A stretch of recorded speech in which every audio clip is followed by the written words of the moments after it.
Today, we're going to be talking about the Kalam Cosmological Argument. I've recently tried to find out if this argument is debunkable, if debunkable is even a word, but nobody on Discord can debunk it, so we're going to talk about it. Also, I'm in a snowstorm, so excuse that if you hear ice coming down and banging against my windows. So, what is the Kalam Cosmological Argument? More importantly, is it good evidence for the existence of God?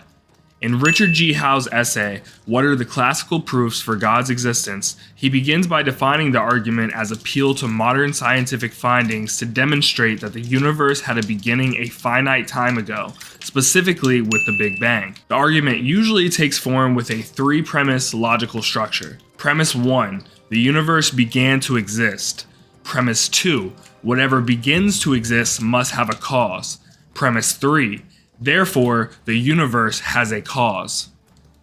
So let's break this down a little bit. Regarding premise 1, what exactly is the evidence that the universe began to exist? Well, according to Big Bang theory, scientists maintain that the universe began in a quote-unquote colossal explosion, a finite time ago. Since it has not existed eternally, it must have come into existence in the finite past. We also observe that every object in the universe is moving away from every other object.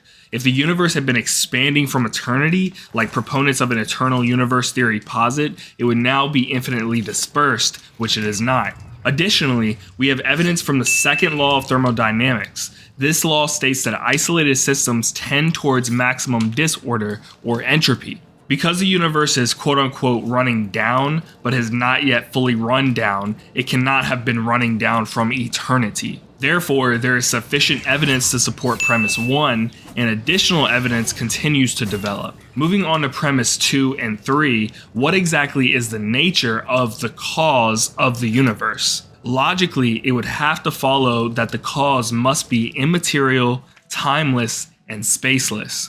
If the cause created matter, time, and space, then it cannot itself be made of those things. Furthermore, this cause must be personal and powerful. Because the effect, the universe, has not existed eternally alongside the cause must have willed the universe into existence, implying that it is personal and possesses immense power. Further argument would be required to specify the identity of the cause, but it would be safe to conclude that this cause is most appropriately identified as a theistic God, or more specifically, the loving, personal, and relational Jesus of Nazareth.